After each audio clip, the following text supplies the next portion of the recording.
Let's bring in Buckeye State Republican Congressman Jim Jordan. He is the top Republican on the House Judiciary Committee. Congressman, it's always great to have you on. This is the sixth time the president has visited your state. He clearly believes he has a captive audience there. Your thoughts? Well, he might believe that, but what is it now? Almost 9 out of 10 of our fellow citizens think the country's on the wrong track. I mean, that's up like 15 points from just a few months ago. So that's how bad things are. I don't know that making a trip to Ohio is going to change things. And I do think it's interesting. You mentioned the Senate race. Where's Tim Ryan? I don't think he's going to be with President Biden today. So the President of the United States makes a 6th trip to your state. You're running for United States Senate, and you're not going to show up. I think that tells you everything about where this administration is and everything that they've done policy-wise, how wrong it's turned out to be.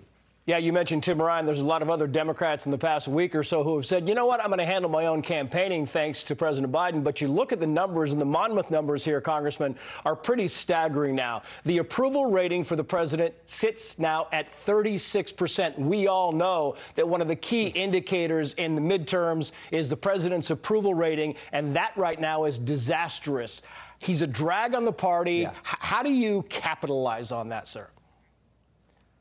Well, frankly, Trace, I'm surprised it's that high. I mean, who are these 36% of the people who think we are, things are going well, who think we are on the right track, or who approve of his, job performance? That we had a secure border, it's now complete chaos. We no longer have a border. We had, stable pricing. We now have a 41-year high inflation rate. We had energy independence. We now got $5 gas, and we used to have safe streets, and now we got record crime in every major urban area.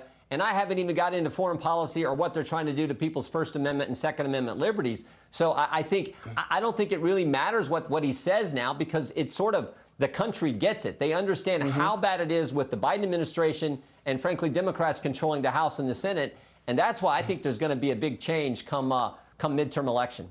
Yeah, and the Democrats, of course, they want to change the framing on this. A Biden ally said to NBC News the following, quoting here, "You will see them, the Biden administration officials, having a sharper message as we get close to the fall. That message will revolve around painting the Republican Party as extreme and doing things that are actively hurting people's lives." I mean, the bottom line here, Congressman, is the Democrats are planning to say the Republicans are going to take away your rights. Yeah, they don't have a messaging problem. They got a policy problem, and they're doing it intentionally. They're intentionally doing it to our southern border, having no border at all, having this chaos there. So I don't think they can message their way out of this. It's bad policies. We're the party that says we actually like stable prices. We're the party that says you should fund the police and have safe cities. We're the party that says we like $2 gas, not $5 gas, in this crazy green agenda that the Democrats are pushing. And we're the party that says we respect your First Amendment liberties, your right to free speech, and we respect your Second Amendment rights. We're not trying to take away your firearms if you're a law-abiding citizen. So we're the ones who have the policies that are consistent with America. They're the ones who are radical. And I think that, again, the country's already figured it out. So try as they may, they're not going to change things. I think it's going to be a big win for Republicans this November. You've, in this interview a couple of times, Congressman, have mentioned the border. Is that one of those issues that you believe is starting to bubble up and become prevalent, especially the fentanyl crisis coming across?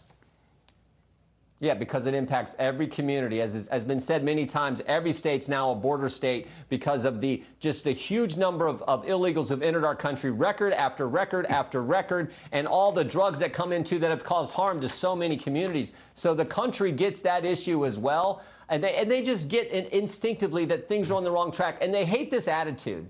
This attitude from Washington that says Washington's so much smarter than the folks who live here in the heartland, where you make things, grow things, move things. You actually go to work in manufacturing, construction, agriculture, trucking. Oh, the people who act, the disdain that the elites in D.C. and New York and San Francisco have for us folks who are out here in the heartland, so to say. I think the country understands that's the mindset of the Democrats as well, and that's why they're going to be in trouble when we get to November 8th. Congressman Jim Jordan, great to have you on, sir. As always, thank you. You bet. Thank you.